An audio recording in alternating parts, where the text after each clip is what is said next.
Este día vamos a hablar de un precioso libro que se titula Piense y hágase rico, por el gran autor Napoleón Hill. Vamos a lo que es la introducción. A principios de los años de 1900, el señor Edwin Barnes descubrió cuánto es que los hombres realmente piensan y se hacen ricos. Su descubrimiento no surgió de repente, apareció poco a poco, empezando por un deseo ardiente de llegar a ser socio del gran Thomas Edison. Una de las características principales del deseo de Barnes es que era preciso. Quería trabajar con Edison, no para él. Observé cuidadosamente la descripción de cómo él fue transformando su deseo en realidad y tendrá una mejor comprensión de los 13 principios que llevan a lo que es la riqueza. Cuando este deseo o impulso de pensamiento apareció por primera vez en su mente, él no estaba en posición de actuar sobre él. Dos dificultades se interponían en lo que es su camino. Ni conocía al señor Thomas Edison, ni tenía suficiente dinero para pagar el pasaje de tren hasta llegar a Orange, Nueva Jersey. Estas dificultades eran suficientes para desanimar a la mayoría de los hombres en el intento de llevar a cabo el deseo. Pero el suyo no era un deseo ordinario. Estaba tan decidido a encontrar una manera de llevar a cabo su deseo que finalmente decidió viajar como equipaje ciego. En lugar de aceptar la derrota, para los no iniciados esto significa que fue a Orange en un tren de carga. Se presentó en el laboratorio de Thomas Edison y anunció que había ido a hacerse socio de lo que es el inventor. Hablando de su primer encuentro con Barnes, el señor Edison comentaba años más tarde, se paró ante mí con la apariencia de un vagabundo, pero había algo en la expresión de su cara que transmitía la impresión de que estaba decidido a conseguir lo que había venido a buscar. Yo había aprendido, tras años de experiencia tratando con hombres, que cuando alguien realmente desea algo tan imperiosamente que está dispuesto a apostar todo su futuro en una sola vuelta de la rueda para conseguirlo, seguramente esa persona logrará triunfar. Entonces fue que le di la oportunidad que pedía, porque vi que estaba decidido a no ceder hasta obtener lo que es el éxito. Los eventos consecuentes probaron que entonces no hubo ningún error, que exactamente dijo el joven Barnes al señor Edison en lo que es en esa ocasión. Fue mucho menos importante que lo que él pensó. Edison mismo lo dijo. No podía haber sido el aspecto del joven lo que le dio su comienzo en lo que es la oficina de Edison, porque eso definitivamente estaba en su contra. Era lo que pensaba y eso era lo que contó. Si la importancia de esta declaración pudiera ser transmitida a toda persona que lo lee, no habría necesidad del resto de este libro. Ahora Barnes no consiguió su sociedad con Edison en su primera entrevista.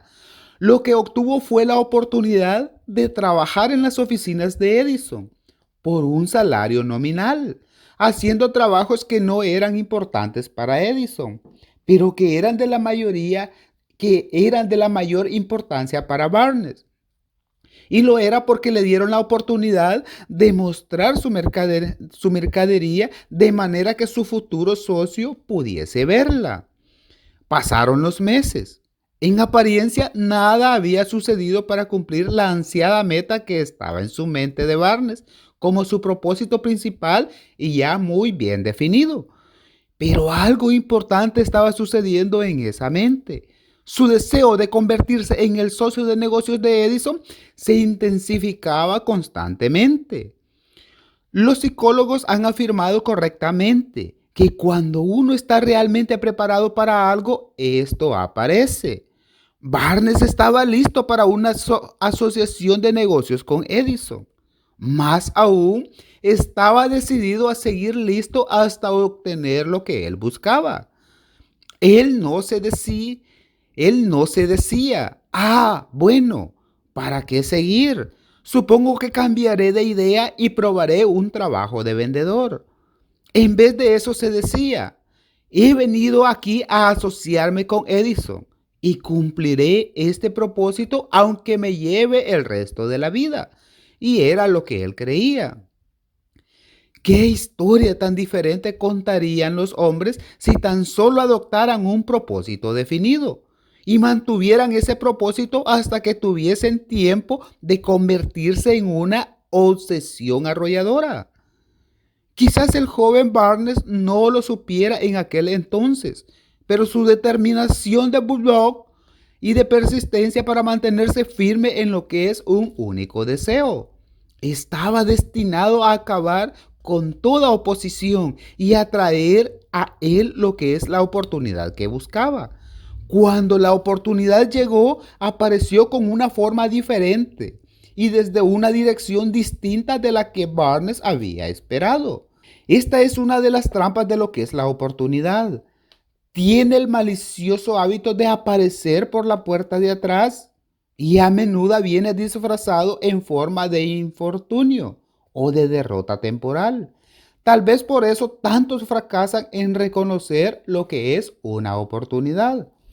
El señor Edison acababa de perfeccionar un nuevo aparato de oficina conocido entonces como lo que es la máquina de dictar del señor Edison. Ahora lo que ahora se le llama el edífono. Sus vendedores no estaban entusiasmados con el aparato. No creían que se pudiera vender sin grandes esfuerzos. Pero Barnes vio lo que es esa oportunidad. Esta había surgido discretamente, oculta lo que es en una máquina de apariencia extraña que no interesaba más que a Barnes y a lo que es el inventor. Barnes supo que podría vender la máquina de dictar de Edison. Se lo sugirió a Edison y de inmediato obtuvo lo que es la oportunidad y vendió la máquina. De hecho, lo hizo con tanto éxito que Edison le dio un contrato para distribuirla y mercadearla por todo lo que es la nación. De esa asociación de negocios nació lo que es el eslogan hecho por Edison e instalado por Barnes. Esta alianza ha estado en operaciones por más de 30 años. Al momento de escribir este libro en 1935, gracias a ella, Barnes se hizo rico, pero también consiguió algo mucho más importante. Demostró que uno realmente puede pensar y además hacerse rico. No tengo forma de saber cuánto dinero ha significado este deseo original de Barnes, quizás 2 o 3 millones de dólares.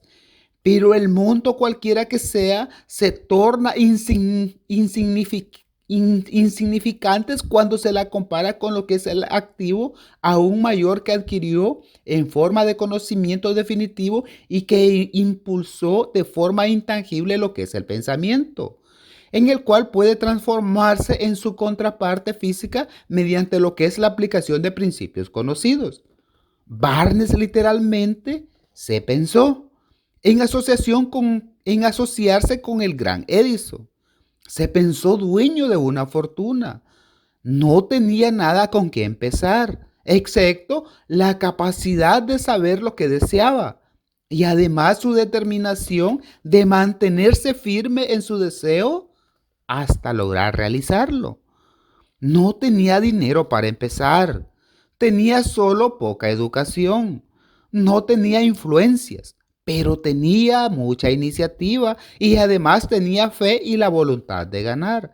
Con estas fuerzas intangibles se hizo lo que es el socio número 1 del mayor inventor que ha vivido. Ahora echemos un vistazo a una situación diferente y además estudiemos un hombre que tenía muchas riquezas tangibles, pero además esas riquezas las perdió porque se detuvo a solo 3 pies o 1 metro de lo que es la meta que buscaba. Vamos a 1 metro de lo que es el oro. Una de las causas más comunes del fracaso es el hábito de renunciar cuando uno es golpeado por una derrota temporal. Toda persona es culpable de este error en un momento o en otro. En los días de lo que es que existía lo que es una fiebre, de lo que es el cavar y hacerse rico, nunca había escuchado que más oro se ha sacado de lo que es el cerebro de los hombres que lo que se ha sacado de la tierra. Logró lo que es una concesión y comenzó a trabajar con pico y pala. El trabajo era duro, pero su deseo por oro era de una forma definitiva. Después de una semana, su trabajo fue recompensado por el descubrimiento de una veta de mineral brillante. Ahora necesitaba maquinarias para llevar el mineral a lo que es a la superficie. Discretamente cubrió lo que es la mina.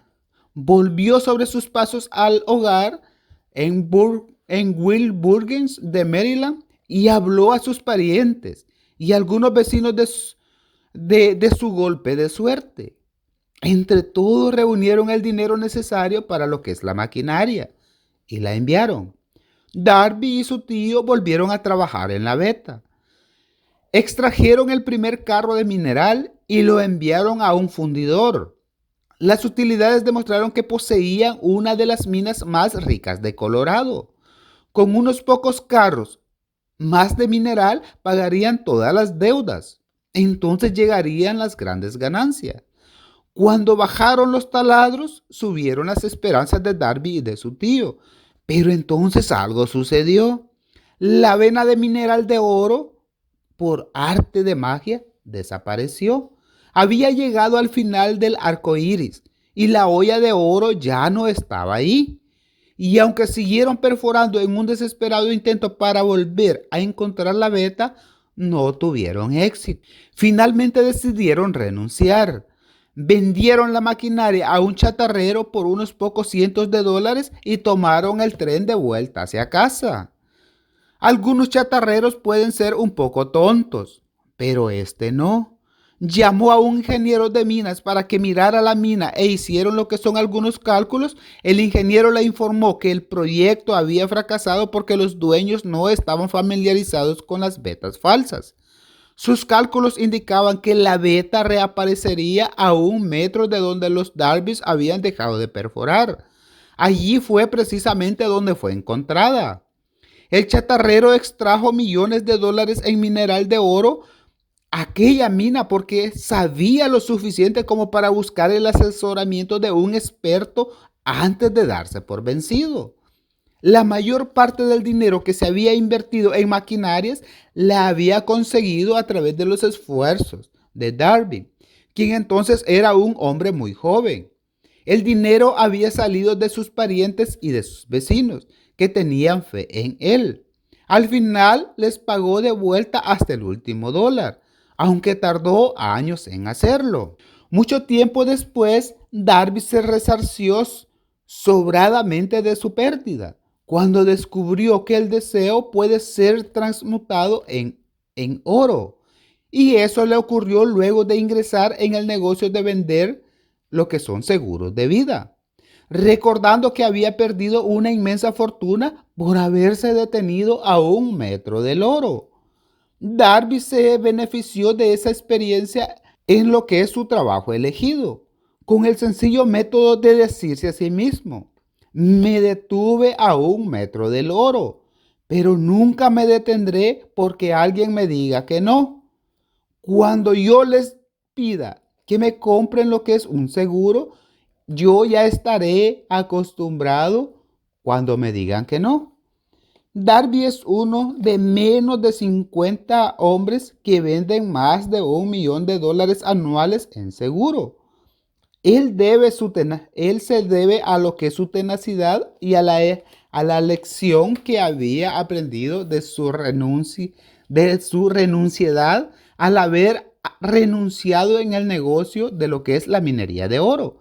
Antes de que el éxito aparezca en la vida de cualquier hombre, es seguro que éste se topará con muchas derrotas temporales y quizás con algún fracaso. Cuando la derrota se adueña del hombre, lo más fácil y más lógico que puede hacer simplemente es renunciar. Eso es exactamente lo que hace la mayoría. Más de 500 de los hombres más exitosos de este país le han comentado al autor que su más grande éxito vino justo un paso después del punto en el cual la derrota se había apoderado de ellos. El fracaso es un bromista con un agudo sentido de la ironía y de lo que es el engaño. Le encanta ponernos zancadillas cuando el éxito está casi a nuestro alcance. Ahora vamos a lo que es a una lección de perseverancia de 50 centavos. Poco después que Darby recibiera su título en lo que es la Universidad de los Golpes Duros y decidiera sacar provecho de su experiencia en el negocio de oro, tuvo la buena fortuna de estar presente en una ocasión que le demostró que no necesariamente significa no. Una tarde ayudaba a su tío a moler trigo en un viejo molino. El tío operaba una granja grande, donde vivían ciertos números de granjeros, el cual eran arrendatarios. La puerta se abrió silenciosamente y una niña negra, hija de uno de los arrendatarios, entró y se situó junto a la puerta. El tío levantó la vista y miró a la niña y le gritó con rudeza: ¿qué quieres? Humildemente la niña respondió: mi mamá dice que le mande 50 centavos. No voy a hacerlo, replicó el tío. Y ahora corre a tu casa. Sí, señor, dijo la niña, pero no se movió. El tío siguió con su trabajo tan ocupado que no prestó atención a la niña y no se dio cuenta de que no se había marchado. Cuando levantó la mirada y vio que todavía seguía allí parada, y entonces nuevamente le gritó: he dicho que te vayas a tu casa, ahora vete o te daré una paliza. Y la niña respondió: sí, señor, pero no se movió ni una pulgada. El tío tiró un saco de grano que estaba por echar en la tolva del molino, cogió un bastón del barril y empezó a acercarse a la niña con una expresión que decía, como que era problemas. Darby contuvo el aliento. Estaba seguro de hallarse a punto de presenciar lo que es un asesinato. Sabía que su tío tenía un temperamento feroz y que en aquella época un niño negro nunca debía desafiar a un blanco en esa parte del país. Cuando su tío llegó donde estaba la niña, ella dio un rápido paso al frente, le miró a los ojos y gritó con todas sus fuerzas: mi mamá tiene que tener esos 50 centavos. El tío se detuvo, la miró por un minuto y luego dejó lentamente el bastón del barril a un lado.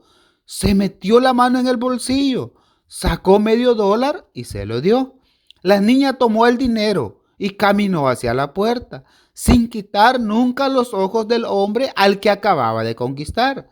Después de que se hubo marchado, el tío se sentó en una caja y miró por la ventana por más de 10 minutos.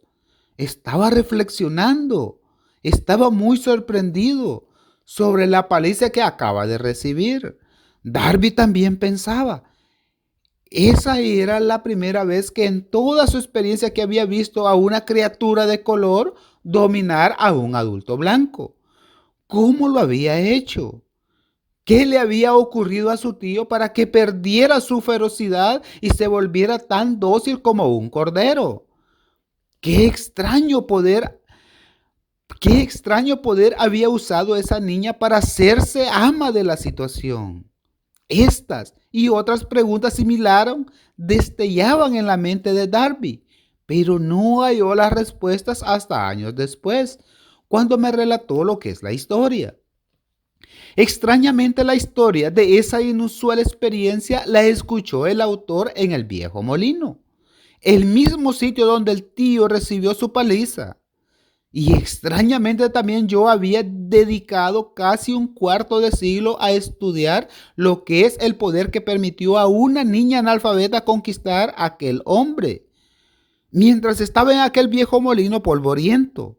Y Darby repitió la historia de la inusual conquista y terminó preguntándome, ¿cómo entiende esto? ¿Qué extraño poder usó esa niña? ¿Qué dio lo que es esa gran paliza completa a mi tío? La respuesta a esta pregunta la encontrarás en los principios descritos de lo que es este libro. La respuesta es categórica y es completa.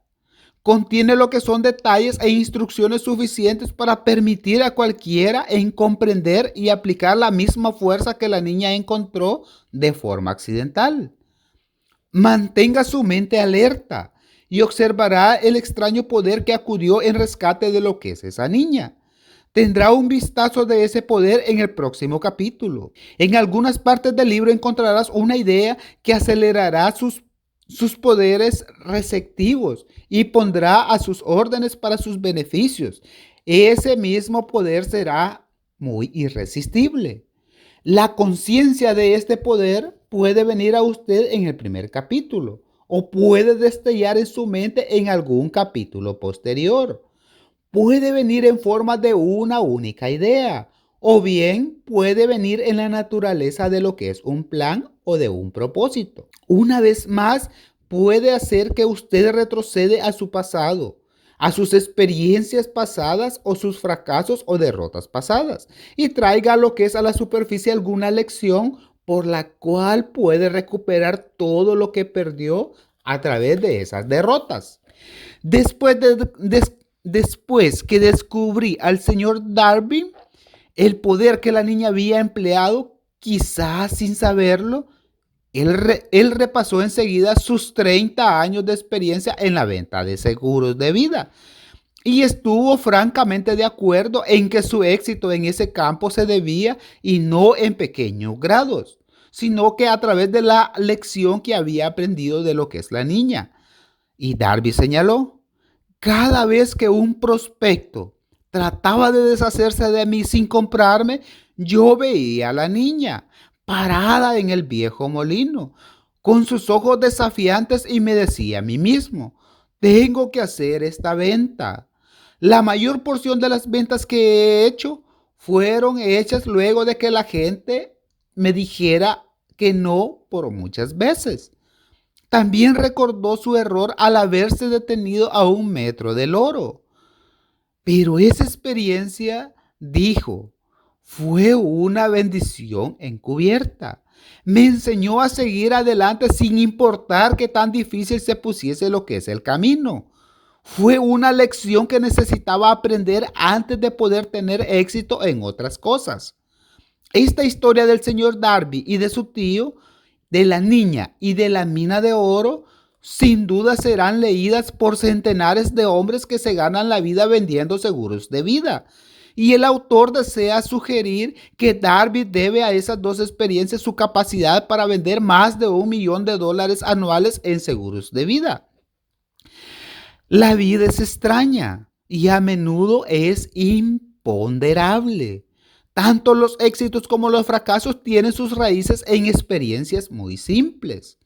Las experiencias de Darby fueron bastante comunes y simples, y sin embargo contienen las respuestas de su destino en lo que es la vida. Por lo tanto, fueron tan importantes para él como para la misma vida. Él sacó provecho de estas dos experiencias dramáticas porque él las analizó muy detenidamente y encontró lo que es la lección que contenía. Pero ¿qué hay del hombre que no tiene ni el tiempo ni la inclinación para estudiar el fracaso en busca del conocimiento que pueda conducirlo a lo que es el éxito? ¿Dónde y cómo va a aprender el arte de convertir la derrota en escalones hacia lo que es la oportunidad? Para responder a esas preguntas se ha escrito lo que es este libro. Las respuestas llaman a la descripción de 13 principios.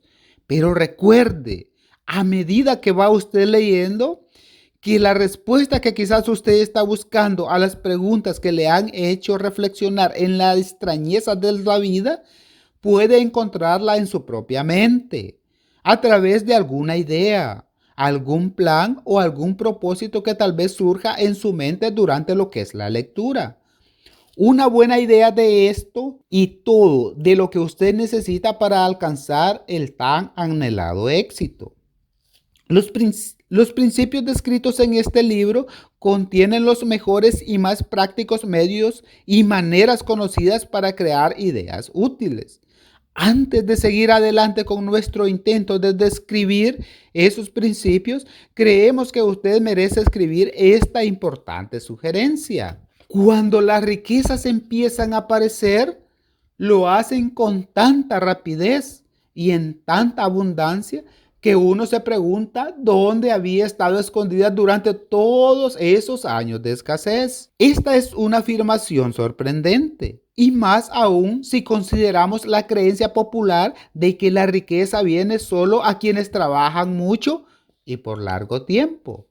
Cuando usted comience a pensar y hacerse rico, observará que la riqueza empieza con un estado mental, con un propósito definido y con un poco o ningún trabajo duro. Usted o cualquier otra persona puede estar interesado en saber cómo adquirir ese estado mental que atraerá riquezas.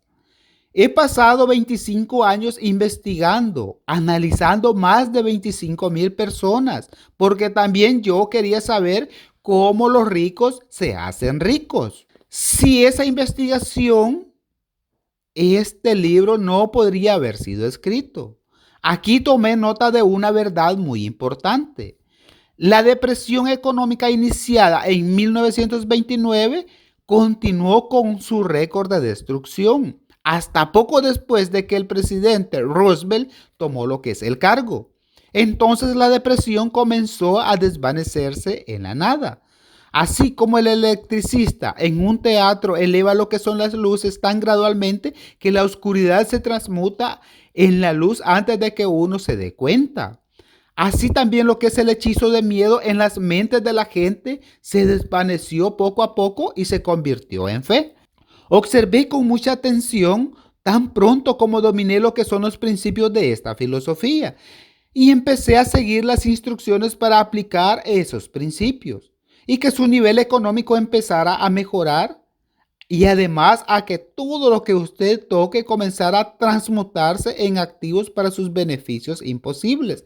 Una de las mayores debilidades de lo que es la especie humana es la típica familiaridad del hombre con la palabra imposible. Él conoce todas las reglas que no funcionarán. Sabe todas las cosas que no se pueden hacer. Este libro se escribió para quienes buscan las reglas que han hecho a otros muy exitosos y están dispuestos a jugárselo todo con esas reglas. Hace muchos años me compré un buen diccionario.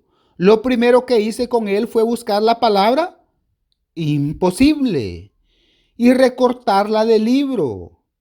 No estaría mal que usted hiciera lo mismo. El éxito llega a aquellos que desarrollan conciencia de éxito. Y el fracaso llega a aquellos que se resignan con indiferencia a desarrollar conciencia de lo que es el fracaso.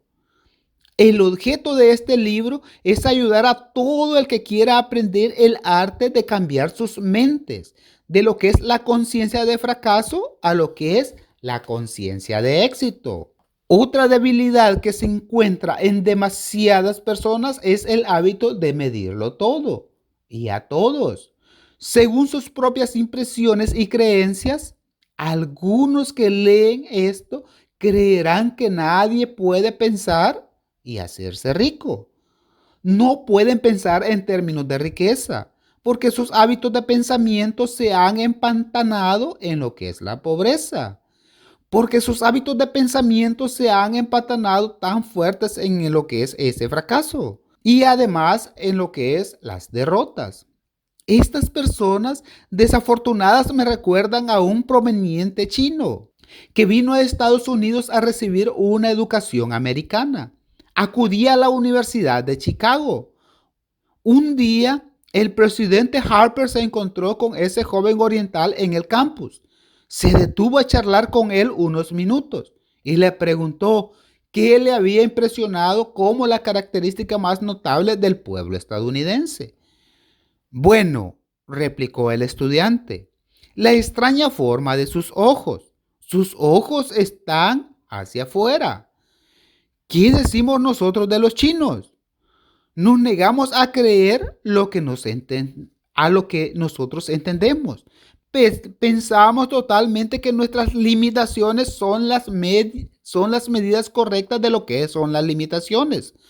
Por supuesto, los ojos de los demás están hacia afuera, porque no son iguales a los nuestros.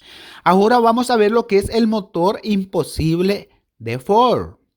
Millones de personas miran los logros de Henry Ford después de que él los haya alcanzado y lo envidian a causa de su buena fortuna o su suerte o su genio o lo que sea a lo cual ellos dan crédito por la fortuna de Ford. Tal vez una persona de cada 100,000 conoce el secreto de éxito de Ford y los que lo saben son demasiado modestos o demasiado reticentes para hablar de ello, debido a lo que es la simplicidad. O una sola cosa ilustraría lo que es el secreto a la perfección. Hace unos años, Henry Ford decidió fabricar su famoso motor V8. Decidió construir lo que es un motor con los 8 cilindros alojados en un solo bloque y dio instrucciones a sus ingenieros para que produjeran un diseño de lo que es el motor. El proyecto estaba ya sobre lo que es el papel, pero los ingenieros estaban totalmente de acuerdo de que era simplemente imposible fundir un motor de 8 cilindros en un solo bloque. Ford les dijo, produzcanlo de todas maneras. Pero es imposible, replicaron ellos. Sigan adelante, les ordenó Ford, y sigan trabajando hasta que tengan éxito. No importa cuánto tiempo se requiera. Los ingenieros siguieron adelante. No tenían otra opción si querían seguir formando parte de lo que es el equipo de Ford. 6 meses transcurrieron y nada pasó. Pasaron otros 6 meses y todavía no tenían nada. Los ingenieros probaron todo plan concebible para ejecutar las órdenes, pero aquello parecía fuera de lo posible, o más bien dicho, era imposible. Al cabo de un año, Ford se reunió con los ingenieros que volvieron a informarles de que no habían hallado manera de cumplir sus órdenes. Y Ford les dijo, sigan adelante, quiero ese motor y lo tendré. Siguieron adelante y entonces como por arte de magia descubrieron el secreto. La determinación de Ford había ganado una vez más. Quizás esta historia no esté descrita con precisión de detalles, pero las circunstancias y el resultado son los correctos. Deduzca de ella unas que desea pensar y hacerse rico. El secreto de los millones de Ford sí se puede y no tendrán que buscarlos muy lejos. Henry Ford fue un éxito porque comprendió y aplicó los principios de lo que es el éxito. Uno de ellos es lo que es el deseo, saber lo que uno quiere. Recuerde esta historia de Ford mientras usted la lee y señale las líneas en que se describe el secreto de su estupendo logro. Si puede hacerlo y si usted es capaz de poner el dedo en el particular grupo de lo que son los principios que hicieron rico a Henry Ford, usted puede igualar sus logros en casi cualquier oficio para el que esté preparado. Usted es el dueño de su destino y además es el capitán de su alma. ¿Sabes por qué? Cuando Harley escribió sus proféticas palabras, soy el dueño de mi destino y soy el capitán de mi alma, debería habernos informado que nosotros somos los dueños de nuestros destinos, los capitanes de nuestras almas. ¿Por qué tenemos el poder de controlar lo que son nuestros pensamientos? Debería habernos dicho que el éter en el que flota este pequeño planeta Tierra, en el que nos movemos y tenemos nuestro ser, es una forma de energía que se mueve en una inconcebible alta frecuencia de vibración y que el éter se llena de una forma de poder universal que se adapta a la naturaleza de los pensamientos y que además tenemos en nuestras mentes, y eso nos hace que fluye de una forma natural para así transmutar lo que son nuestros pensamientos en su equivalente físico. Si el poeta nos hubiese dicho esta gran verdad, ¿sabríamos por qué somos los dueños de nuestros destinos? ¿Y por qué somos los capitanes de nuestras almas? Él debería haberlo dicho con gran énfasis, que este poder no hace ningún intento por discriminar entre pensamientos destructivos y pensamientos constructivos, y que tratará de hacer realidad a lo que son los pensamientos físicos o pensamientos de pobreza, con la misma rapidez que nos instalará a actuar sobre lo que son pensamientos de riqueza en vez de pensamientos de pobreza. Debería habernos dicho que nuestro cerebro se magnetiza con lo que son los pensamientos dominantes que llevamos en la mente y que por mecanismos que nadie conoce bien, estos son los famosos imanes. Atraen hacia nosotros las fuerzas, a las personas, a las circunstancias de la vida que armonizan con lo que es la naturaleza de nuestros pensamientos dominantes. Debería habernos dicho que antes de poder acumular riqueza en abundancia, tenemos que magnetizar nuestra mente con un intenso deseo que sea de riqueza y que hemos de desarrollar lo que es conciencia de riqueza hasta que el deseo por el dinero nos conduzca a hacer planes definidos para adquirirlas. Pero al ser un poeta y no lo que es un filósofo, Harley se contentó con afirmar una gran verdad de manera poética, dejando que sus seguidores interpretaran lo que es el significado filosófico de sus líneas. Poco a poco, la verdad ha ido desvelándose, hasta que ahora parece cierto que los principios descritos en este libro contienen lo que es el secreto del dominio sobre nuestros destinos económicos. Ahora estamos preparados para examinar el primero de esos principios. Mantenga una actitud de apertura mental y recuerde que a medida que usted va leyendo y que va a través de lo que es la invención de y así para lograr lo que es la determinación de un hombre. Y que además los principios fueron recogidos de las experiencias de la vida de más de 500 hombres que acumularon riquezas en grandes cantidades. Hombres que comenzaron en la pobreza, con poca educación y sin nada de influencia. Los principios funcionaron para estos hombres. Usted puede ponerlos a trabajar para su propio y permanente beneficio. ¿Verá que es fácil? ¿Verá que no es difícil hacerlo? Antes de leer el siguiente capítulo, quiero que sepa que este transmite lo que es la información sobre hechos que pueden cambiar fácilmente su destino financiero, así como trajo cambios definitivos de proporciones estupendas y las de dos personas descritas. Quiero que sepa también que la relación entre estos dos hombres y yo es tal que no podría haber tomado ninguna libertad con los hechos, aunque hubiera querido hacerlo. Uno de ellos ha sido mi amigo personal más cercano por casi 25 años y el otro es mi propio hijo. El éxito inusual de estos dos hombres y el éxito que generosamente acreditan al principio descrito en el siguiente capítulo justifica sobradamente esta referencia personal como medio de hacer hincapié en lo que es el extenso poder de este principio. Hace casi 15 años pronuncié lo que es el discurso de entrega de diplomas en el Salem College de Virginia Occidental, en el cual actué al principio haciendo lo que es un descrito en el del próximo capítulo con la intensidad que uno de los miembros de la clase que obtendría lo que es el diploma se lo apropió. y lo convirtió en parte de lo que es su propia filosofía. Ese joven es ahora miembro de lo que es el Congreso y es un personaje importante en la administración Franklin D. Roosevelt. Justo antes que este libro fuera publicado, me escribió una carta en la que presenta con tanta claridad lo que es su opinión sobre lo que es el principio que trataremos en el próximo capítulo, que he decidido publicarlo como introducción a dicho capítulo. ¿Le dará una idea a usted de las recompensas que le esperan? Vamos a lo que es a lo que escribe lo que es el estimado Napoleón. Mi servicio como miembro del Congreso me ha proporcionado cierta comprensión de los problemas de hombres y de mujeres.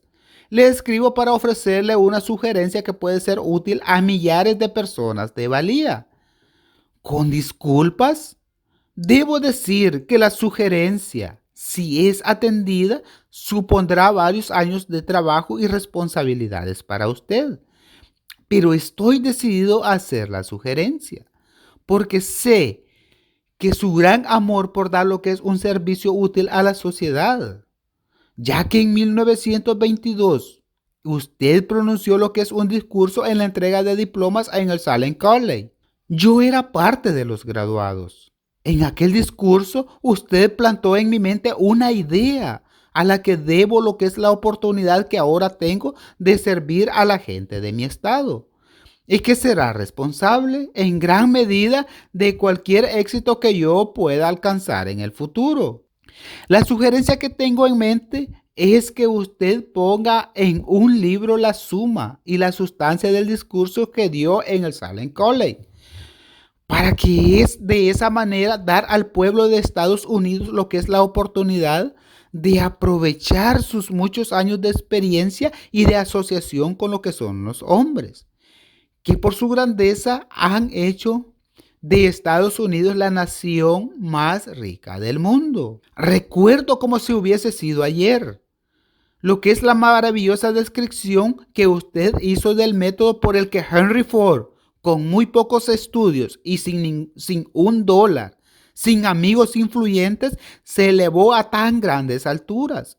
Entonces resolví que incluso antes de que usted hubiera acabado su discurso, que me haría un lugar en la vida, sin que importara cuántas dificultades tuviese que vencer. Millares de jóvenes determinarán sus estudios este año y en los años próximos. Cada uno de ellos estará buscando un mensaje de motivación tan práctico como el que yo recibí de usted. Querrán saber a dónde acudir, qué hacer para empezar en la vida. Usted puede decirlo porque usted ha ayudado a resolver lo que son los problemas de tanta gente. Si hay alguna posibilidad de que pueda permitirse el lujo de hacer tan gran servicio, me permito ofrecer la sugerencia de incluir en todos los libros lo que es uno de sus gráficos de análisis personal, con el fin de que el comprador del libro pueda tener el beneficio de un autoinventario completo, en el cual esté indicando de cómo usted me lo indicó hace años. Exactamente lo que se interpone entre el camino del éxito. Un servicio de este tipo que daría a lo que son los lectores de su libro una imagen completa y objetiva de sus defectos y de sus virtudes. Significaría para ellos lo que es la diferencia entre el éxito y lo que es el fracaso. Sería un servicio que no tendría precio, ya que millones de personas se enfrentan ahora a lo que es al problema de volverse a levantar. Después de la terrible depresión que inició en el año de 1929, y hablo por experiencia personal, cuando le digo eso, sé que estas buenas personas agradecerían lo que es la oportunidad de decirle lo que son sus problemas y recibir sus sugerencias de solución, ya que usted sabe los problemas de aquellos que enfrentan a la sociedad de comenzar de nuevo después de haber fallado o de haberlo perdido todo. En Estados Unidos hay miles de jóvenes hoy que quisieran saber cómo convertir ideas en dinero, y gente que debe empezar desde abajo, sin dinero, y recuperarse de lo que perdieron a través de la depresión. Si alguien puede ayudarles, ese es usted. Si publica el libro, me gustaría tener el primer ejemplar que salga de la imprenta. Entonces, y todo aquello que la mente humana pueda concebir, creer, entonces todo eso lo puede alcanzar. Y así termina lo que es el primero. Ahora vamos a lo que es el número 2. El deseo, el punto inicia de todo logro. Y vamos a lo que es el primer paso hacia la riqueza. Cuando Edwin Barnes bajó del tren de carga en Orange, Nueva Jersey, hace más de 30 años, quizás pareciese un vagabundo, pero sus pensamientos eran los de un rey. Mientras se dirigía desde los rieles del ferrocarril hacia la oficina de Thomas Edison, su mente trabajaba mucho.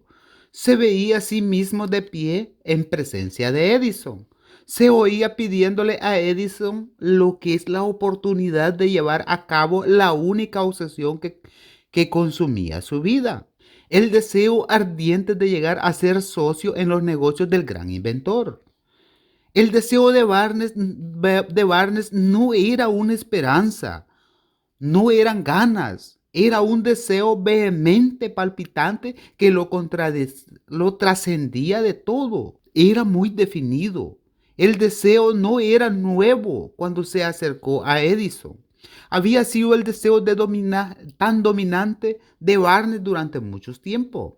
Al principio, cuando el deseo apareció por primera vez en su mente, puede que quizás haya sido solo una pretensión, pero no era solo una pretensión cuando se presentó ante Edison.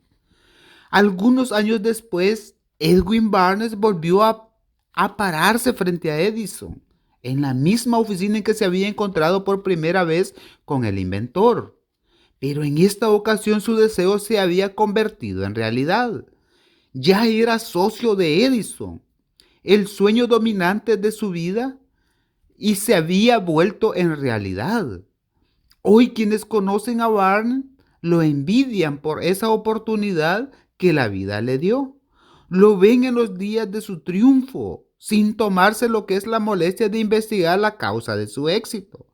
Barnes tuvo éxito porque eligió una meta definida y puso toda su energía, toda su fuerza de voluntad, todos sus esfuerzos, todo en pos de ese objetivo. No se hizo socio de Edison el día que llegó. Se contentó con empezar el trabajo más humilde, siempre que le dieran lo que es la oportunidad de avanzar, aunque solo fuere de un solo paso, hacia su meta tan anhelada que él siempre deseaba. Pasaron 5 años antes de que la oportunidad que había buscado apareciese. Durante esos años no se había presentado ni siquiera un rayo de esperanza o la promesa de que se cumpliría lo que es su deseo. Para todos, excepto para sí mismo.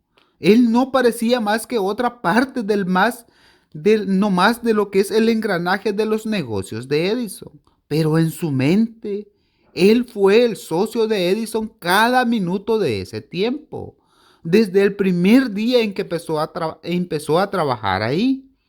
Este es una ilustración notable del poder de un deseo definido en el cual Barnes consiguió su meta porque deseaba ser socio de Edison y más que ninguna otra cosa.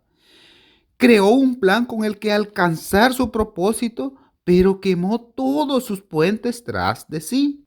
Se mantuvo firme en su deseo hasta que éste se convirtió en la obsesión dominante de su vida y finalmente se convirtió en una realidad. Cuando viajó a Orange, no se dijo a sí mismo: trataré de convencer a Edison de que me dé algún trabajo. Sino lo que él dijo fue: voy a ver a Edison y le pondré sobre aviso de que he venido para convertirme en su socio de negocios. No se dijo: tendré mis ojos abiertos para cualquier otra oportunidad, en caso de que fracase en conseguir lo que quiero en lo que es la organización de Edison. Si no, solo hay una cosa en este mundo que estoy decidido a conseguir, y eso es asociarme con Edison en todos sus negocios. Quemaré todos los puentes tras de mí y apostaré todo mi futuro a mi capacidad para conseguir lo que quiero. No se dejó a sí mismo ninguna posibilidad de retroceder. Tenía que triunfar o morir. Esa es toda la historia de éxito de Barnes. Hace mucho tiempo un gran guerrero afrontó lo que es una situación que se requería de él, una decisión que garantizaría su éxito en el campo de batalla. Iba a enviar sus tropas contra un enemigo muy poderoso, cuyos hombres superaban a los suyos en número. Embarcó a sus soldados, navegó hacia el país enemigo, desembarcó soldados y equipos, y entonces dio la orden de quemar todas las naves que lo habían llevado hasta ahí. Al dirigirse a sus hombres antes de la primera batalla, él dijo: vean cómo los barcos se convierten en humo. Eso significa que no podemos dejar estas playas vivos a menos que ganemos. Ahora no tenemos opción. O vencemos o morimos. Cada persona que vence en cualquier emprendimiento debe estar dispuesta a quemar sus naves y eliminar toda posibilidad de retirada. Solo al hacer esto, uno puede tener la seguridad de mantener ese estado mental conocido como deseo ardiente de ganar. Esencial y muy esencial para lograr lo que es el éxito. La mañana siguiente al gran incendio de Chicago, un grupo de comerciantes estaba en la calle del estado, observando los restos humeantes de lo que había sido sus tiendas. Organizaron lo que es una conferencia para decidir si tratarían de reconstruir o abandonarían Chicago para comenzar en algún lugar más prometedor. Llegaron a la decisión todos, menos uno, de abandonar Chicago. El comerciante que decidió quedarse y reconstruir señaló con el dedo los restos de su tienda y dijo: caballeros, en este mismo sitio construiré la tienda más grandiosa del mundo. No importa las veces que pueda quemarse. Eso fue hace más de 50 años. La tienda fue construida. Todavía sigue en pie. Un enorme monumento al poder de ese estado mental conocido como deseo ardiente. Lo más sencillo que Marshfield podría haber hecho era lo que hicieron los otros comerciantes. Cuando las cosas se pusieron duras y el futuro se mostraba deprimente, recogieron sus cosas y se fueron a donde las cosas parecían más fáciles. Fíjese bien en la diferencia entre Marshfield y los demás comerciantes, porque es la misma diferencia que distinguió a Edwin Barnes entre miles de otros jóvenes que trabajaron en la organización de Edison. Es la misma diferencia que distingue prácticamente a todos los que tienen éxito de aquellos que lamentablemente fracasan. Todo ser humano que alcanza la edad de comprender el propósito del dinero es porque quiere dinero. Quererlo no basta para acumular riqueza, pero desear la riqueza con el estado mental que convierte en una obsesión y luego planificar formas y medios definidos para adquirirla y ejecutar esos planes con una perseverancia que no reconoce a lo que es el fracaso. Entonces es cuando tú atraerás la riqueza. Ahora vamos a lo que son 6 pasos para convertir el deseo en dinero. El método por el que el deseo de riqueza se puede transmutar en su equivalente monetario consiste en 6 pasos prácticos y muy bien definidos. El primero: fije en su mente la cantidad exacta de dinero que desea. No basta con solo decir: quiero mucho dinero. Sea definitivo en cuanto a la cantidad.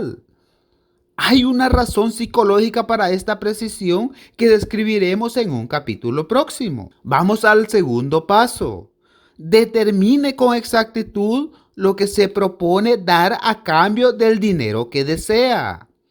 No existe algo a cambio de nada. Vamos al tercer paso.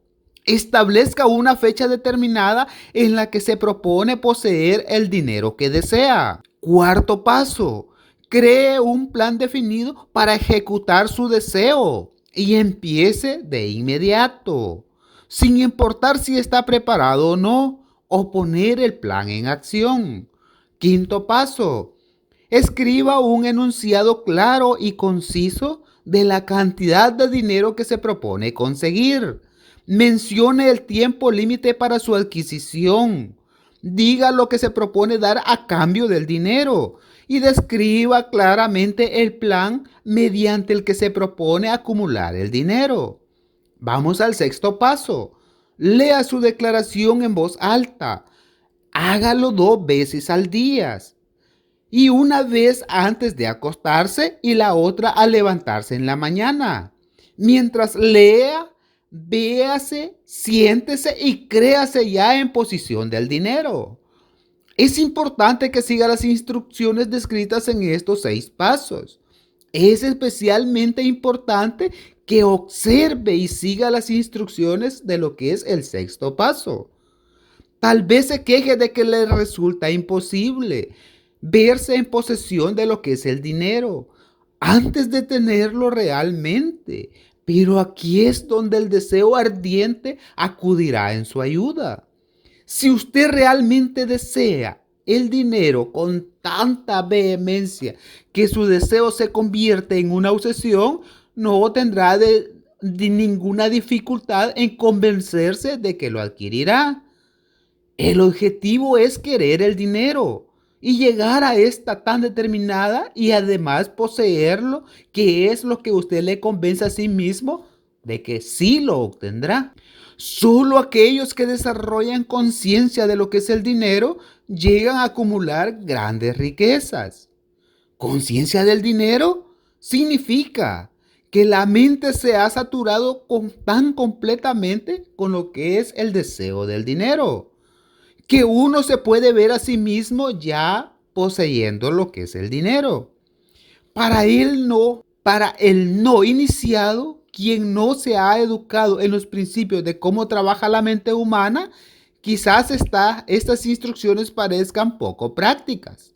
Para aquellos que no consiguen reconocer la validez de estos 6 puntos, puede ser útil saber que la información que los puntos transmiten fue recibida de Andrew Carnegie, quien comenzó como un obrero común en una siderúrgica, pero se las arregló pese a sus humildes comienzos para que estos principios se rindieran una fortuna de más de $100 millones. Puede ser de ayuda adicional saber que los 6 pasos recomendados aquí fueron cuidadosamente estudiados por Thomas Edison, quien puso lo que es el sello de aprobación en ellos, por ser y además por solo los pasos esenciales para la acumulación de lo que es el dinero. Si son necesarios para lo que es la consecución de cualquier objetivo que tú te pongas, siempre y cuando lo tengas definido. Estos pasos no piden trabajar duro, entiéndelo, no trabajo duro. Tampoco piden ningún sacrificio. No requiere que uno se vuelva ridículo, ni tampoco crédulo. Aplicarlos no requiere de gran educación, pero la aplicación eficaz de estos 6 pasos requiere lo que es la suficiente imaginación que nos permite ver, comprender y además lograr lo que es la acumulación de dinero. No se puede dejar lo que es al azar, a la buena suerte o a lo que se crea como dejarlo a su destino. Uno debe entender que todos los que han acumulado grandes fortunas primero lo soñaron, después esperaron, lo anhelaron, lo desearon y además planearon antes de adquirir lo que es el dinero. También sabrá en este punto que nunca tendrá riquezas en grandes cantidades a menos que pueda llegar a ser la viva expresión ardiente del deseo por lo que es el dinero y realmente creer que sí lo poseerá. Es posible que también sepa que todos los grandes líderes, desde los albores de la civilización hasta nuestros días, han sido grandes soñadores. El cristianismo es la mayor potencia en el mundo de hoy, ya que gracias a que su fundador fue un soñador intenso que tuvo lo que es la visión y la imaginación para ver realidades en su forma mental y espiritual antes de que se transmitiera lo que es en forma física. Si usted no puede ver grandes riquezas en su imaginación, nunca los verá en su cuenta bancaria. Nunca en la historia de este país han existido tan grandes oportunidades para los soñadores prácticos como ahora. El colapso económico de 6 años, luego de lo que es la Gran Depresión, ha reducido a todos los hombres sustancialmente a lo que es el mismo nivel. Una nueva carrera está a punto de comenzar. Las recompensas representan enormes fortunas que serán acumuladas en los próximos 10 años. Las reglas de la carrera han cambiado, porque ahora vivimos en un mundo que ha cambiado, que sin duda favorece a las masas, aquellos que tenían poco o ninguna oportunidad de ganar en las condiciones existentes, y además durante lo que es la depresión, cuando el miedo paralizó lo que es el crecimiento y además lo desarrolló. Vamos a lo que es el poder de los grandes sueños. A nosotros, quienes estamos en esta carrera, a lo que es la riqueza, debemos motivarnos en saber que este mundo es cambiante y que además exige de nuevas ideas, nuevas maneras de hacer las cosas, nuevos líderes, nuevos inventos, nuevos métodos de enseñanzas, nuevos métodos de mercadeo, nuevos libros, nuevas literaturas, nuevos programas de radio, nuevas ideas para lo que es el cine. Tras toda esta demanda de cosas nuevas y mejores, hay lo que es una cualidad que uno debe poseer para ganar, y es la definición del propósito y además el conocimiento exacto de lo que uno quiere y un deseo ardiente de poseerlo. La Gran Depresión marcó el final de una época y además logró lo que es el nacimiento de otra. Este mundo cambiado requiere de soñadores prácticos que sean capaces de poner y que pongan sus sueños en acción. Los soñadores prácticos siempre han sido y siempre serán los creadores de tendencias a través de lo que es la civilización. Los que deseamos acumular riqueza, debemos recordar que los verdaderos líderes del mundo han sido hombres que han sabido aprovechar y dar uso práctico a lo que son las fuerzas invisibles e intangibles de lo que es la oportunidad aún sin nacer. Y han convertido esas fuerzas o impulsos de pensamiento en rascacielos, en grandes ciudades, en grandes fábricas, aviones, automóviles y toda forma de conveniencia que hace que la vida sea más placentera. La tolerancia y una mente abierta son las necesidades prácticas del soñador de hoy.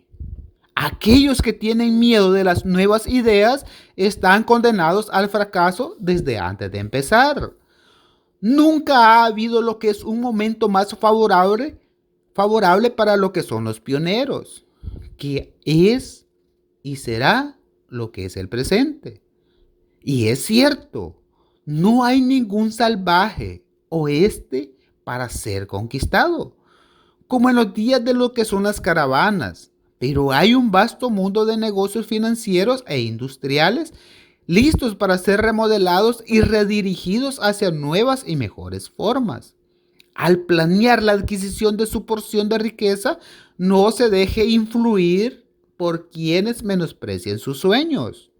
Para lograr grandes ganancias en este mundo nuevo y cambiado, uno debe aceptar lo que es el espíritu de los grandes pioneros del pasado, cuyos sueños se han dado lo que es a la civilización y todo lo que tiene de valioso.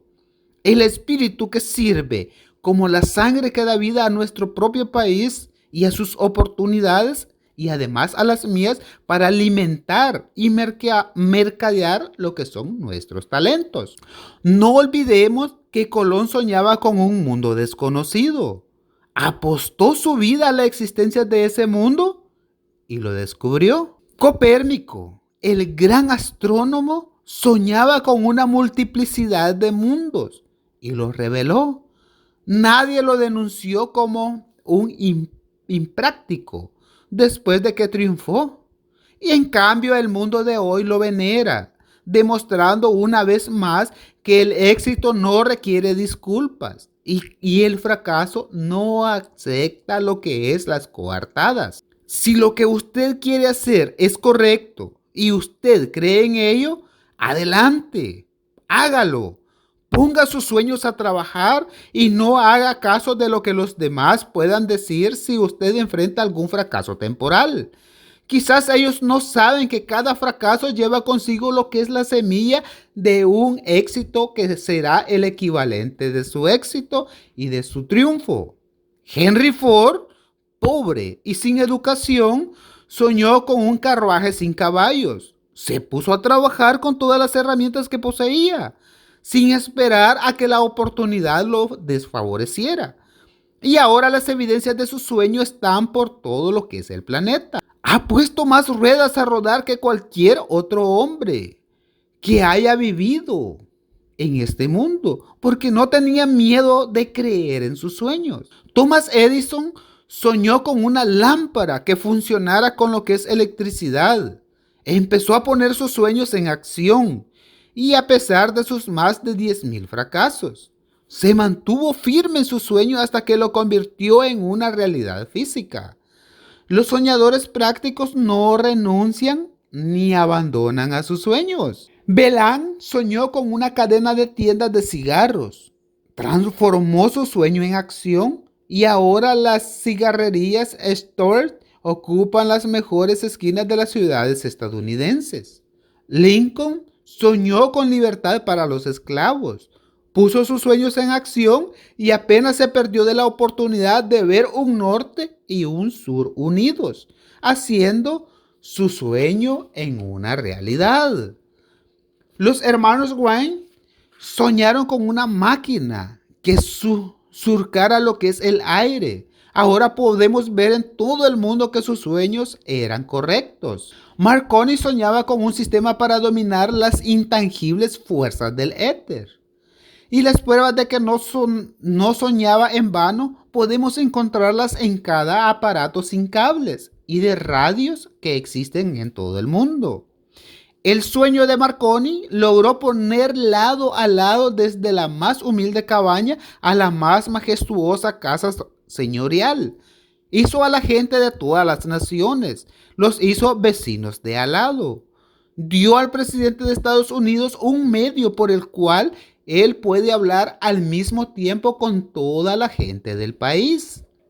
Quizás le interese saber que los amigos de Marconi lo pusieron bajo custodia y fue examinado en un hospital psiquiátrico cuando anunció que había descubierto un principio mediante el cual podría enviar mensajes a través del aire, sin la ayuda de cables, ni ningún otro medio físico de lo que es una comunicación. A los soñadores de hoy en día les va mejor. El mundo se ha acostumbrado a los nuevos descubrimientos. De hecho, ha mostrado una voluntad para recompensar al soñador que da lo que es al mundo algunas nuevas ideas. El mayor de los logros fue al principio y durante un tiempo que antes era un sueño y que ahora se vuelve en una realidad. El roble duerme en la bellota, el ave espera en el huevo y la más alta visión del alma se mueve a través de un ángel. Los sueños son el semillero de la realidad. El mundo está lleno de una abundancia de oportunidades que los soñadores del pasado jamás la conocieron. Un deseo ardiente de ser y de hacer. Ese es el punto inicial desde el cual el soñador debe despegar. Los sueños no nacen de la indiferencia, de la pereza ni la falta de ambición. El mundo ya no se burla del soñador, ni le llama poco práctico. Si cree que lo que hace, haga lo que es un viaje a Tennessee y sea testigo de lo que un presidente soñador hizo para aprovechar y utilizar lo que es el poder de las aguas de Estados Unidos. Hace una veintena de años, ese sueño hubiera parecido lo que es una locura.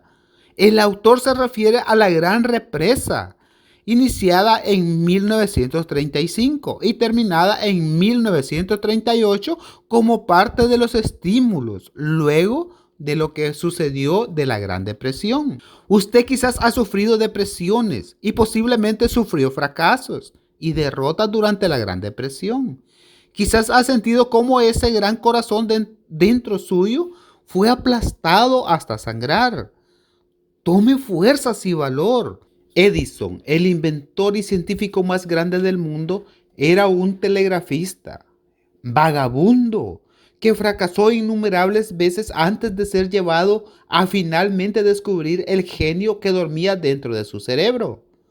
Charles Dickens empezó pegando etiquetas en latas de un betún.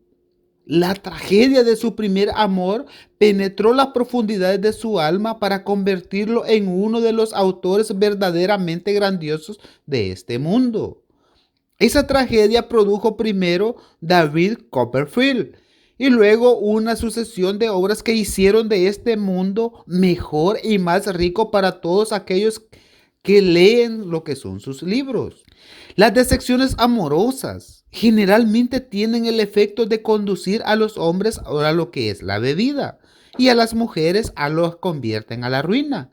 Y esto porque la mayoría de la gente nunca aprende el arte de transmutar sus emociones más fuertes en sueños de carácter constructivo. Helen Keller se quedó sorda, muda y ciega después de nacer. Pese a su terrible desgracia, ha escrito su nombre con letras indelebles en las páginas de la historia de todos los grandes, ya que toda su vida ha servido de evidencia de que nadie está derrotado mientras la derrota no sea aceptada y que no sea aceptado como lo es una realidad. Robert Burns era un campesino analfabeto. Sufrió lo que es la maldición de la pobreza y creció para ser un borracho. El mundo fue mejor gracias a su vida, porque vistió de prendas hermosas sus pensamientos poéticos y por tanto arrancó un espino para plantar un rosal en su lugar. Booker Washington nació en lo que es la esclavitud, perjudicado en su momento por su raza y por su color.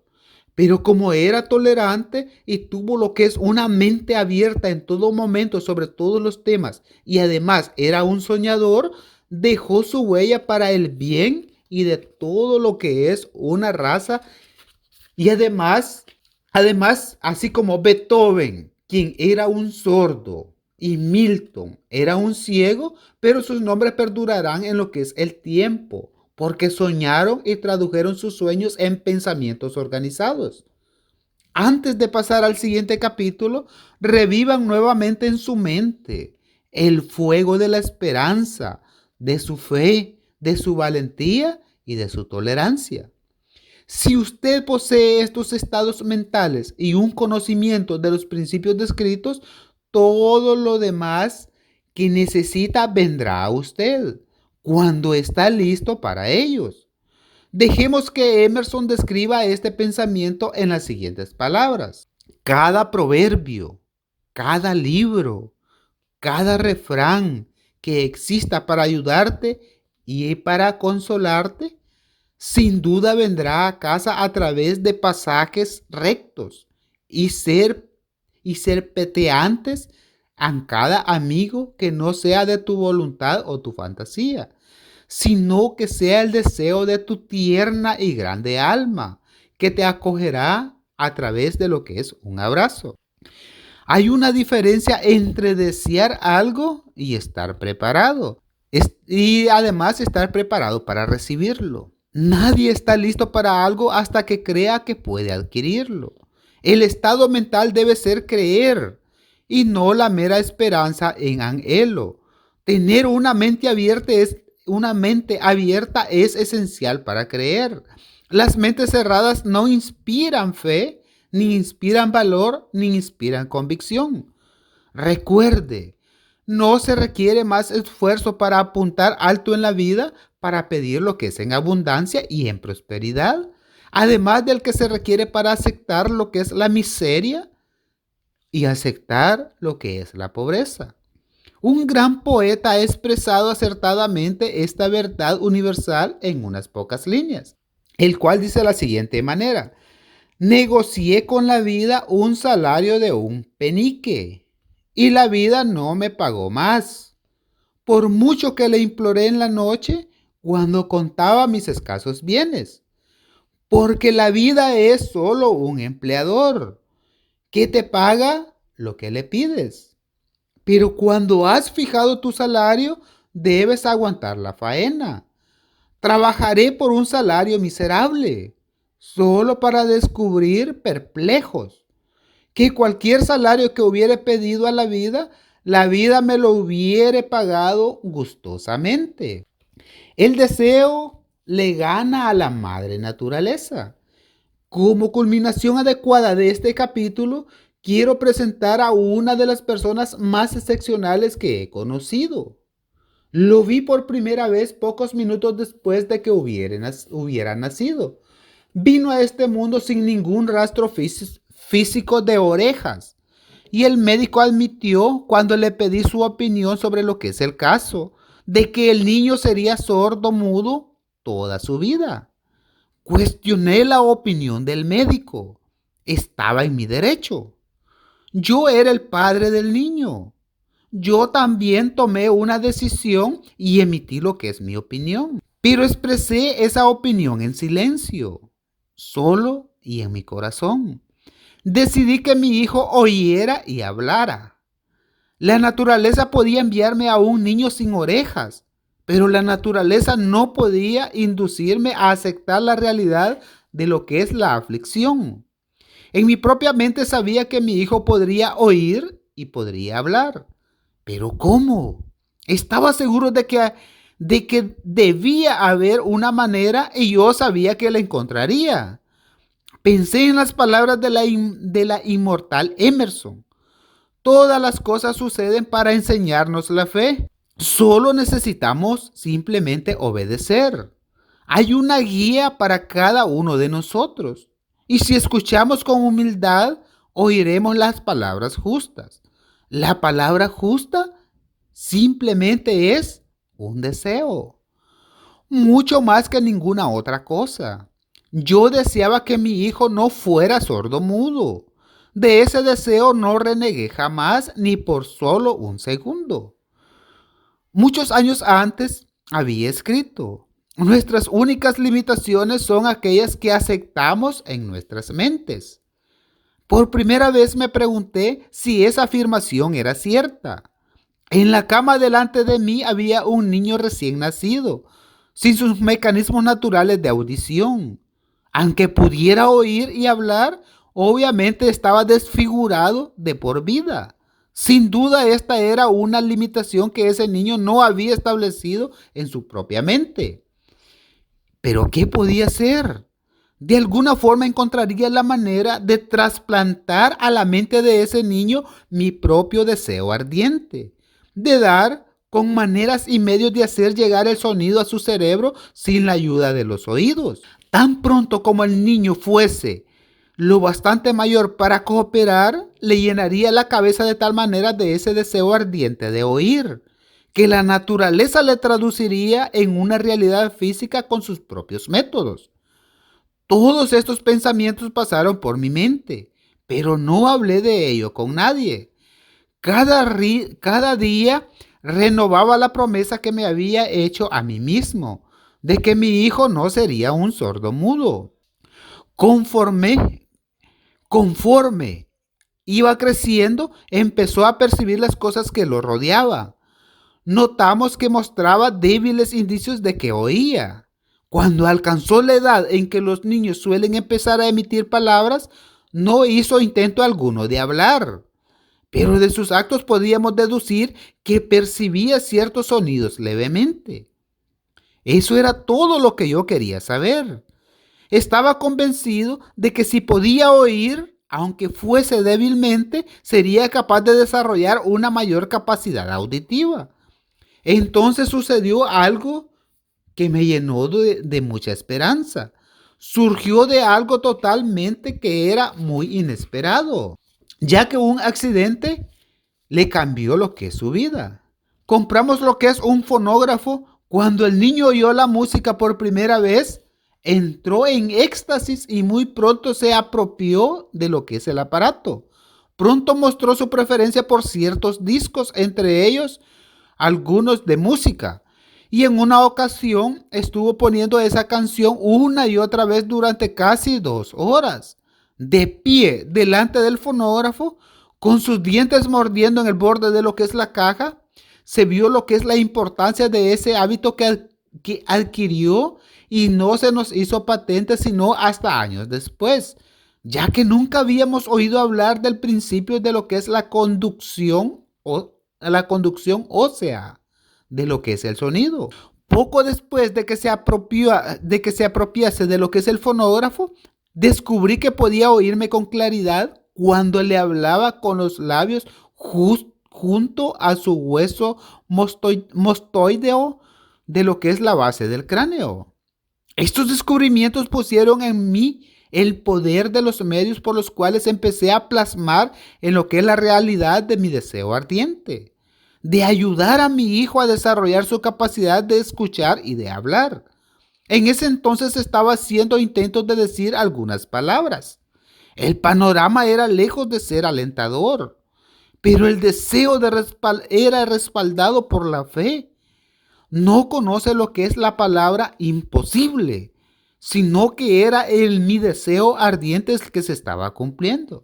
Habiendo descubierto que podía oír perfectamente el sonido de mi voz, empecé de inmediato a transferir a su mente mi deseo de que oyese y de hablase.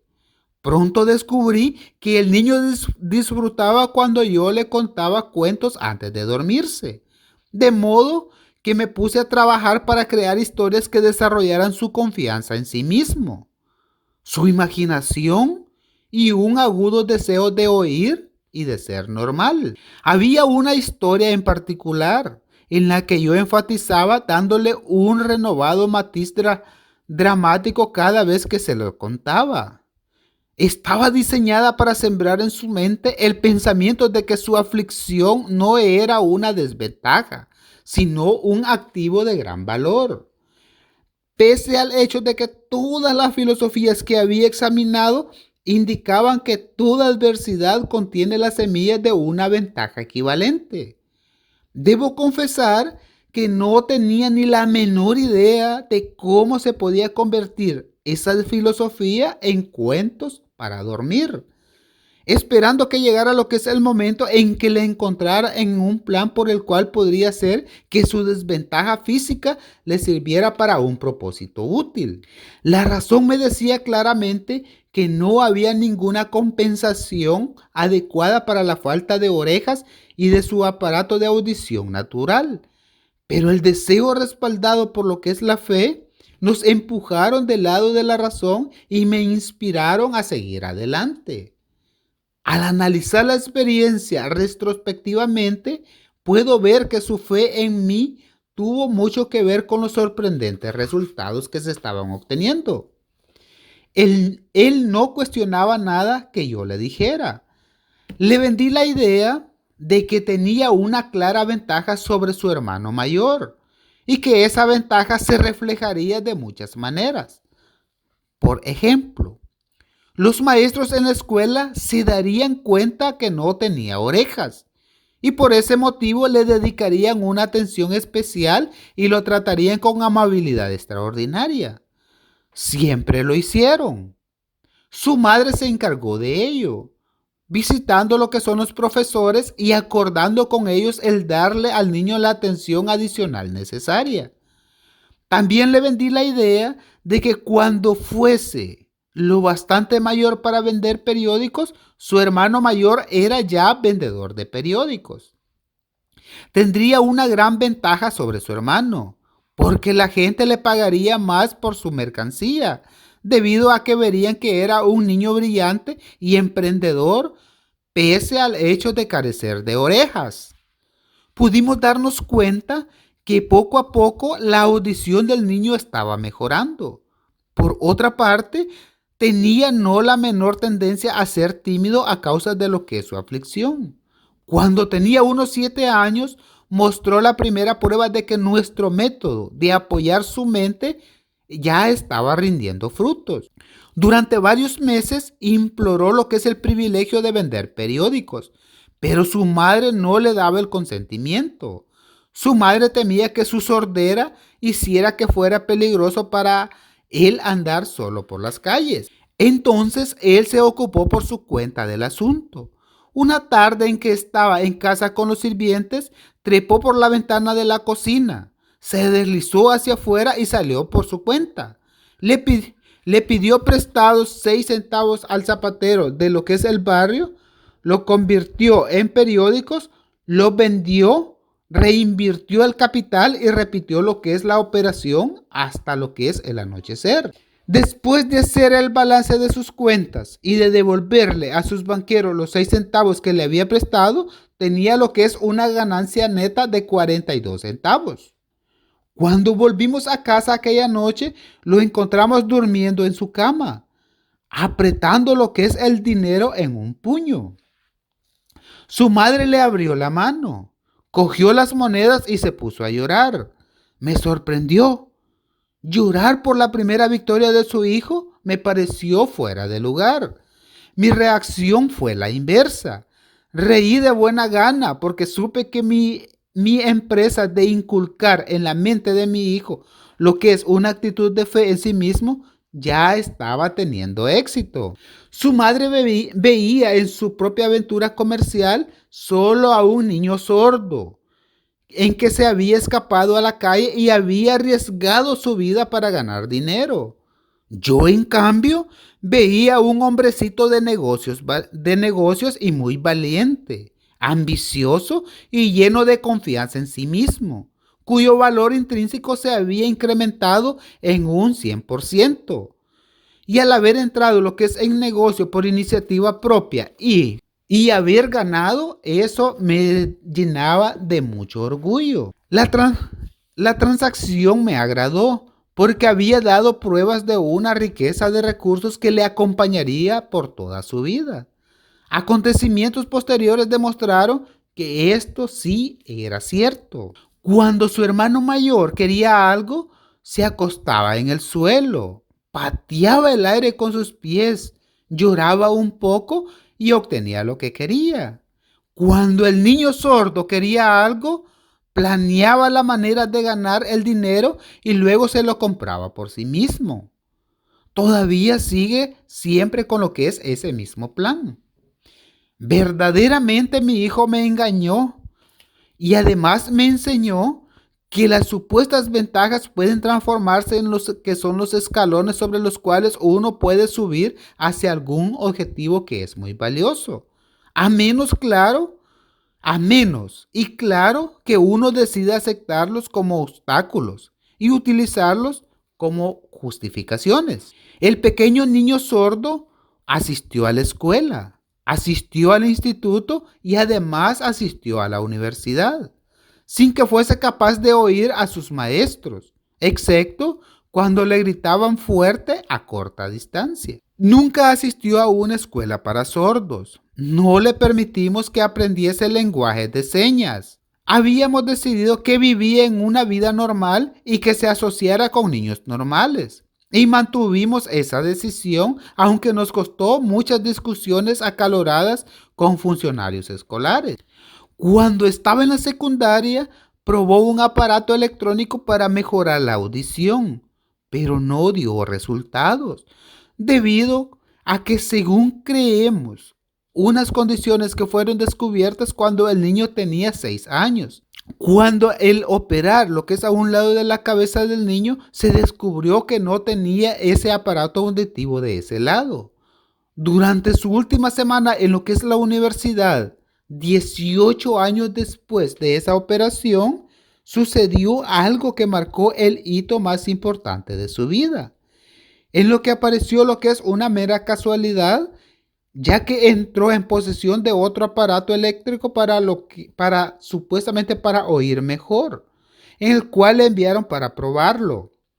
Estuvo indeciso en probar lo que es dicho aparato, debido a su desilusión con otro aparato similar, en el cual finalmente lo tomó, se lo puso en la cabeza, lo conectó a la batería ¿y sabes qué? Se llevó lo que es una gran sorpresa. Como por arte de magia, su deseo de toda la vida de oír normalmente se convirtió en una realidad. Por primera vez oía tan bien como cualquier persona con audición normal. Dios se mueve en forma misteriosa. Sus maravillas se muestran así, loco de felicidad con lo que es el nuevo mundo que acaba de descubrir a través de ese aparato auditivo. Se precipitó lo que es a un teléfono. Llamó a su madre y oyó su voz a la perfección. Al día siguiente oía con claridad las voces de sus profesores en clases. Por primera vez en su vida. Antes nos habíamos negado a aceptar el error de la naturaleza. Y gracias al deseo persistente, habíamos inducido a la naturaleza a corregir ese error a través de los únicos médicos prácticos disponibles. El deseo había comenzado a dar dividendos, pero la victoria todavía no era completa. El muchacho tenía que encontrar todavía una manera definida y práctica de convertir su discapacidad en una ventaja equivalente. Ideas que obran milagros. Sin apenas darse cuenta de la importancia de lo que ya había logrado, pero embriagado con la alegría del descubrimiento de ese mundo de sonidos, escribió una entusiasta carta al fabricante del audífono, relatándole lo que es su experiencia. Algo en esa carta, algo que quizás no estaba escrito en esas líneas, sino tras de ellas, hizo que la compañía lo invitasen hasta Nueva York. Y cuando llegó, lo llevaron a visitar a la fábrica. Y mientras hablaba con el ingeniero en jefe, contándole de su mundo recién descubierto, una corazonada o una idea o una inspiración, llámesele como quiera, destelló desde su mente. Era ese impulso de pensamiento que convertiría su discapacidad en una ventaja, destinada a pagar dividendos tanto en lo que es dinero como en felicidad para miles de personas por muchos años por venir. El resumen y sustancia de ese impulso de pensamiento fue así. Se le ocurrió que él podría ser de gran ayuda para los millones de personas sordas que vivían sin el beneficio de audífonos. Si pudieran encontrar una manera de relatarles la historia de su nuevo mundo, ya que durante todo un mes llevó a cabo una intensa investigación, durante la cual analizó todo el sistema de mercadeo del fabricante de audífonos e ideó formas y medios de comunicarse con las personas con problemas auditivos de todo el mundo y así compartir con ellos su nuevo mundo. Una vez lo tuvo hecho, puso por escrito lo que es un plan de 2 años, basado en sus investigaciones. Y cuando lo presentó a la compañía, al momento le ofrecieron un puesto para que llevara a cabo todo lo que era su ambición. No había soñado él al empezar a trabajar, ya que estaba destinado a llevar esperanza y alivio práctico a millones de sordos, que si sin su ayuda se hubiese visto condenados para siempre a mantenerse en la sordera. Poco después de que se asoció con lo que es el fabricante de sus audífonos, me invitó a asistir a una clase realizada por lo que era la empresa, con el propósito de enseñar a sordomudos a oír y hablar. Nunca había oído de este tipo de educación, por lo que visité la clase escéptico, pero esperanzado de que mi tiempo no sería totalmente desperdiciado. Aquí vi una demostración que me amplió grandemente mi visión de lo que había hecho para despertar y mantener vivo en la mente de mi hijo lo que era el deseo de oír normalmente. Vi sordomudos a los cuales literalmente se les estaba enseñando a escuchar y a hablar a través de lo que era la aplicación del mismo principio que yo había usado por más de 20 años antes para salvar a mi hijo de ser lo que era un sordomudo más.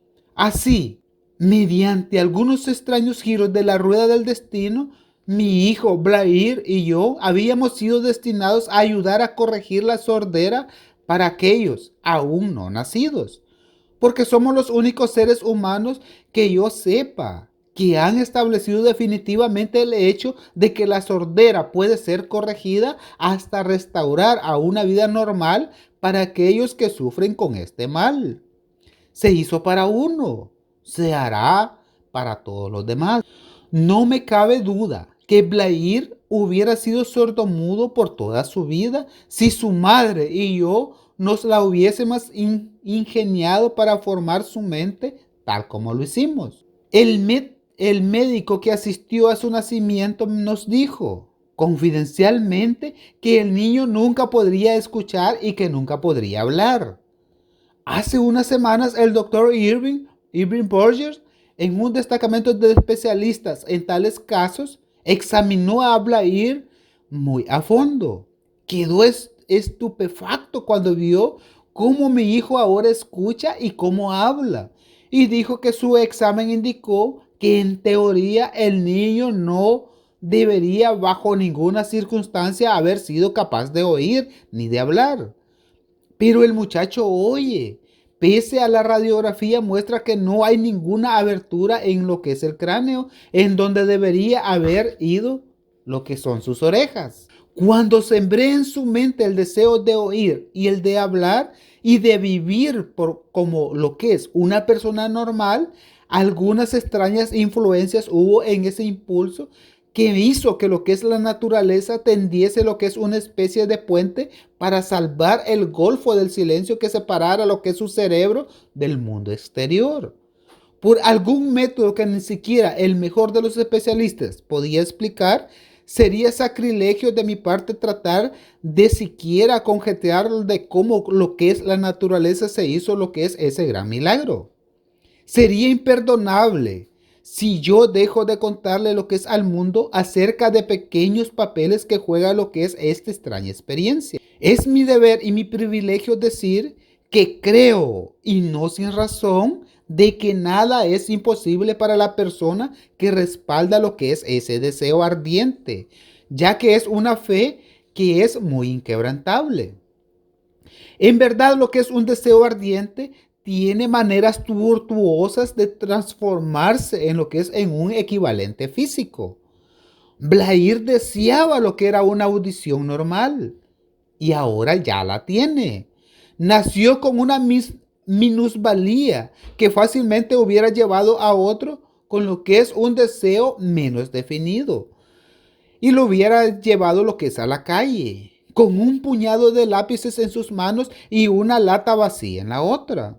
Esa minusvalía ahora promete servir como lo que es el medio por el cual se dará lo que es un servicio útil a muchos millones de personas con problemas auditivos, así como el medio para que él tenga lo que es un trabajo de gran utilidad, con una muy adecuada compensación financiera que ahora ya la tendrá para todo el resto de su vida. Las pequeñas mentiras piadosas, las que sembré en su mente cuando él apenas era un niño, llevándolo a crecer que su aflicción se convertiría en un gran activo que podría capitalizarse.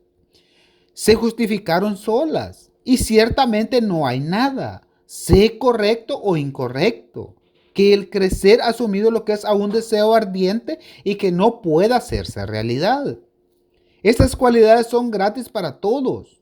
En toda mi experiencia en el trato con los hombres y con las mujeres que tienen lo que son esos problemas personales, nunca manejé un solo caso que demuestre más definitivamente lo que es el poder del deseo. Los autores a veces cometen el error de escribir sobre temas de los cuales tienen solo conocimientos superficiales o muy elementales. He tenido la suerte de haber tenido el privilegio de probar lo que es la solidez de lo que se llama el poder del deseo. Y ese a través de lo que es la aflicción, la cual viví con mi propio hijo. Tal vez fue providencial que la experiencia sucediera como lo hizo, porque seguramente nadie está mejor preparado que él para servir como ejemplo de lo que sucede cuando el deseo es puesto a prueba.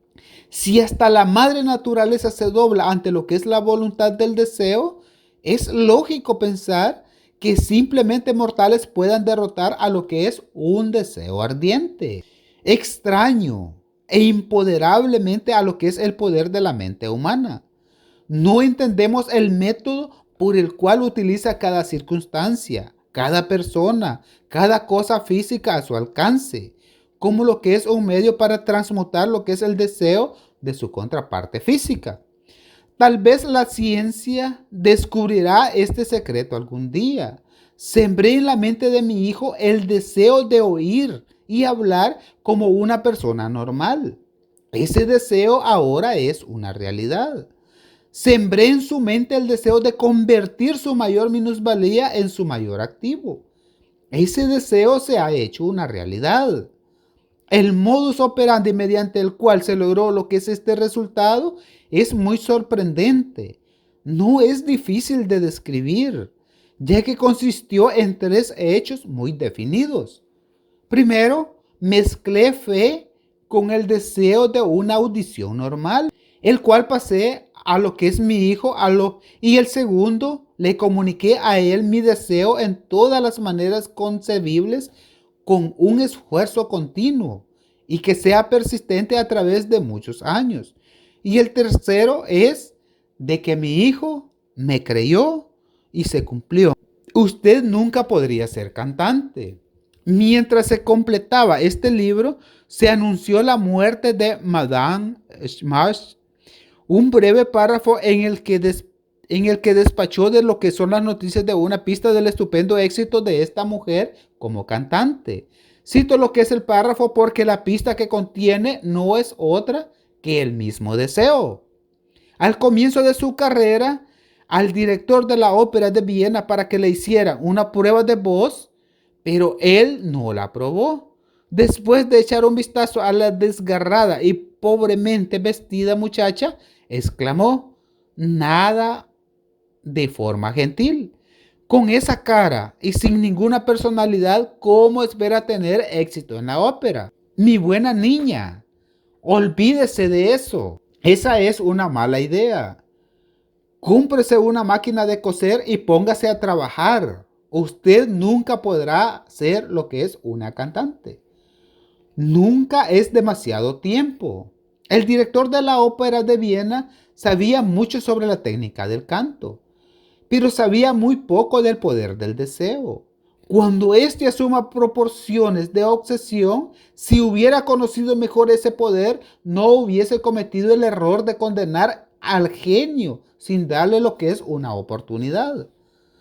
Hace varios años, uno de mis empleados se enfermó. Se puso cada vez peor a medida que el tiempo transcurría y finalmente lo llevaron al hospital para operarlo. Justo antes de que lo llevaran a la sala de operaciones, le eché un vistazo y me pregunté cómo alguien tan delgado y demacrado podría sobrevivir a una operación tan grande. El médico me advirtió que había poca posibilidad de que volviera a verlo con vida.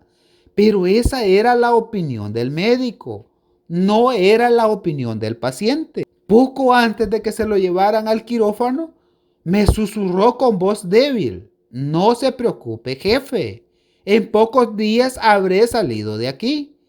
La enfermera me miró apenada, pero el paciente se recuperó satisfactoriamente. Cuando todo hubo terminado, su médico me dijo, no lo salvó otra cosa que su deseo de vivir. Nunca hubiera salido de esta si no se hubiese negado a aceptar la posibilidad de morir.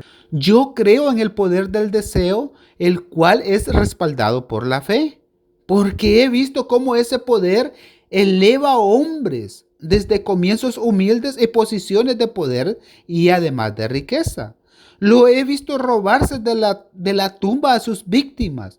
Lo he visto servir de medios para que los hombres se levantaran de nuevo después de haber fracasado en un centenar de formas distintas.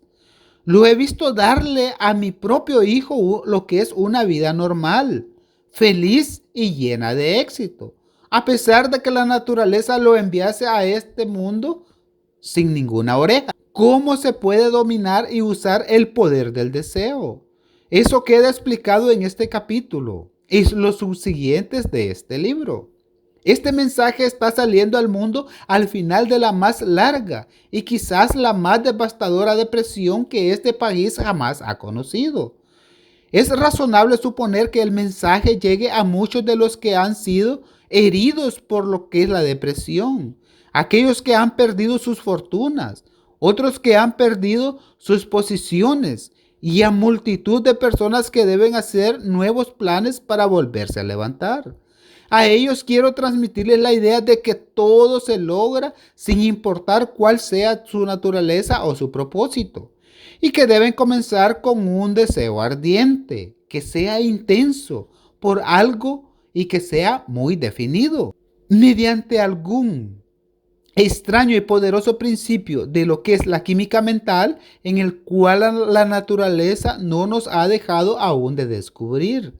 Esta envuelve en el impulso del deseo, que ese sea lo que es un deseo ardiente, ese algo que nos conoce lo que es la palabra y superar a lo que le llamamos imposible, ni acepta lo que es la existencia de lo que es una realidad a la cual le llamamos fracaso. Y hasta aquí llega lo que es el número 2. Después seguimos con lo que es el número 3, en donde dice que la fe es la visualización y creencia en obtener el deseo. Y vamos a lo que es al segundo paso, hacia lo que es la riqueza. Eso lo vamos a ver en la otra parte.